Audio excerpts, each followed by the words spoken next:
Bienvenue dans Un œil sur les médias, c'est avec Karim Yayaoui. Bonsoir Karim. Bonsoir Aude. Alors, vous commencez votre chronique ce soir avec Cécile Duflot, la ministre écologiste du Logement, qui a provoqué la colère de l'Église catholique en France. La ministre du Logement de François Hollande qui s'est fait remarquer, elle a demandé par l'intermédiaire d'un courrier à l'Église catholique de faire son possible pour héberger les sans-abri dans certains de ses bâtiments.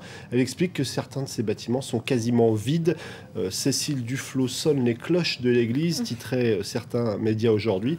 Il y a quelques semaines, le site du Monde s'intéressait justement au patrimoine de l'Église en matière d'habitation et de bâtiments, d'immeubles. Et en fait, on s'aperçoit, à en croire Le Monde, mais aussi le Canard enchaîné, que c'est vrai, une bonne partie des locaux sont inutilisés. Alors, il y a pas mal de locaux qui justement ont été utilisés pour être transformés en hospices, en lieu pour accueillir les sans-abri. Mais tout de même, il reste pas mal de locaux qui restent donc utilisables à d'autres fins. En tout cas, le Canard enchaîné résume la situation ainsi. Alors que certains ont transformé une partie de leur mur en hôpital, en maison de retraite ou en foyer, d'autres ont tout simplement cédé au démon de la cupidité. Et donc, Cécile Duflot en irrite certains. Ouais, plutôt pas mal sont irrités après cette sortie, notamment le cardinal André 23. C'est plutôt ses proches qui se sont exprimés. Lui n'a pas parlé directement, mais ils ont dit qu'ils étaient plutôt étonnés de cette réaction de Cécile Duflot, comme si l'Église ne faisait rien.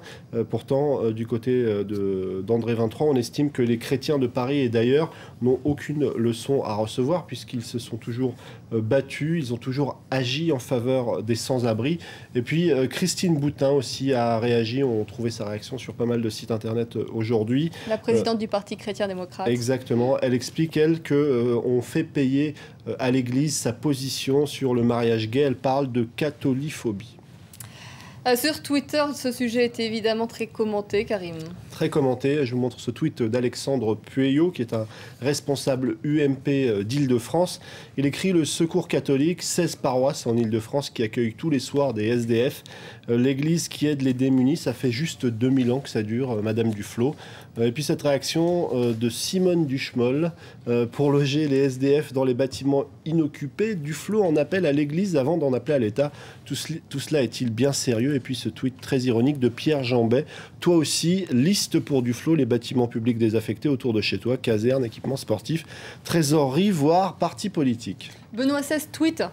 Il va tweeter. Alors on parle beaucoup de Benoît XVI. Voici son compte Twitter qui s'appelle @Pontifex. On dirait presque le nom d'un rappeur. Ça pourrait marcher. Oui, MC d'un nettoyant ménager aussi. En tout cas, on en parle beaucoup avant même qu'il ait tweeté. C'est prévu son premier tweet le 12 décembre.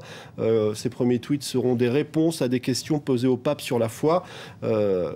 Évidemment, on peut envoyer des questions dès maintenant. Et puis, je vous montre le site internet du Télégramme de Brest qui nous explique que ce premier tweet sera rédigé en anglais, mais que d'autres suivront dans d'autres langues. L'idée, entrer en dialogue avec les hommes et les femmes de ce temps.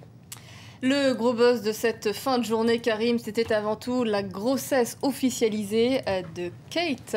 On en parle partout, même les médias français, évidemment, comme ici sur le site de France Télévisions.